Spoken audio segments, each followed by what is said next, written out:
friends, Chris back again, and today we're talking about a little movie from 1962 called Cape Fear, directed by J. Lee Thompson. Alright guys, most of us who grew up in the 90s have probably seen Cape Fear by Martin Scorsese with Robert De Niro and Nick Nolte, right? I didn't even know there was an original Cape Fear. You know, I call myself an avid movie buff, but I did not know that there was an original. So when I saw that there was an original, it had two of my favorite, classic actors, and Gregory Peck and Robert Mitchum. I couldn't think of his name for a second. Anyway, it's got both of those guys in it, and Gregory Peck stars as the Southern attorney Sam Bowden, and Robert Mitchum stars as Max Cady. You know, the character that Robert De Niro plays so well in the remake. It's crazy to call that movie a remake, but anyway, the movie itself, follows the same basic story as, the 1999 or 91 iteration of it.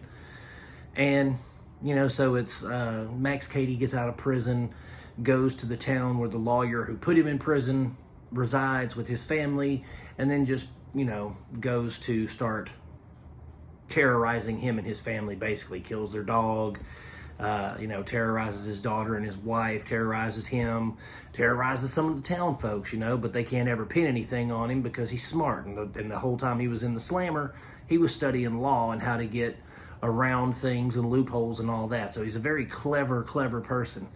The one thing that I did like is I thought that Mitchum's portrayal of Max Cady was more sinister than Robert De Niro's portrayal.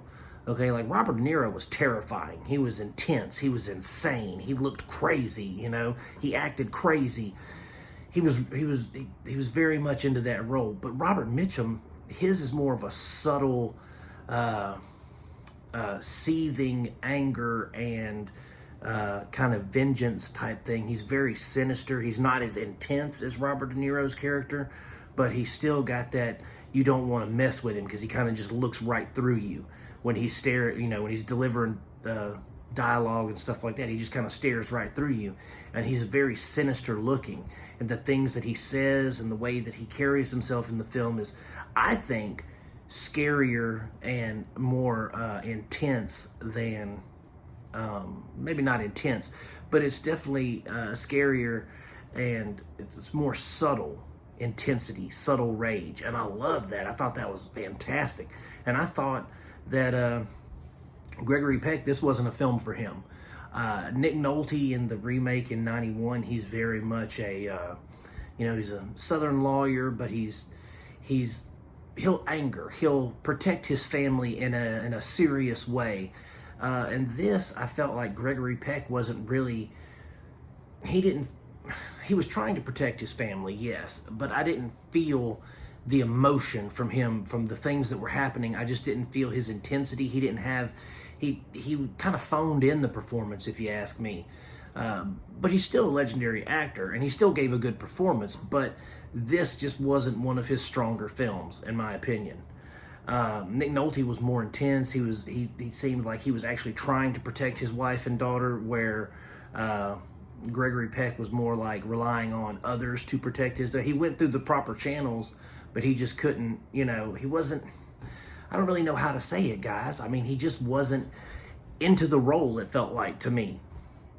But I love both movies. I think both movies are excellent. I'm so glad that I finally got to see this one. I love both the films, really, if I'm being honest. I think this one, being the original, man, it was good. And again, like I said, I think Gregory Peck and Robert Mitchum did an excellent job in their respective roles. Mitchum was the brighter star of the film, I think. I mean, his performance was sinister, like I said. Absolutely captivating when you watch it. The story was excellent. I'm sure for 1962, that story was a little racy, probably, having a guy,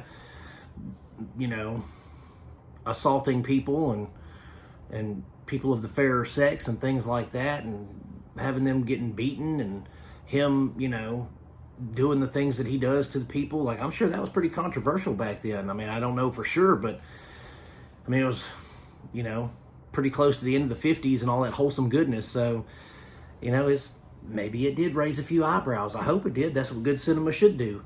But anyway, guys, I really enjoyed this movie. I'm glad that I checked it out. Like I said, I'm glad I discovered it.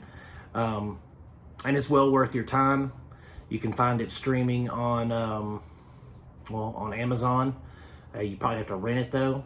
I got it as a DVD rental from Netflix. But you can find anything to watch on Amazon. So if you guys want to rent it or give it a shot, it's streaming over there. If you want to get connected with more Cinema Dolce 56 content, look up Cinema Dolce group on Facebook and join up with us, get in some discussions and stuff. And as always, guys, I'll keep making them as long as you keep watching them. God bless you guys. I love you and peace out.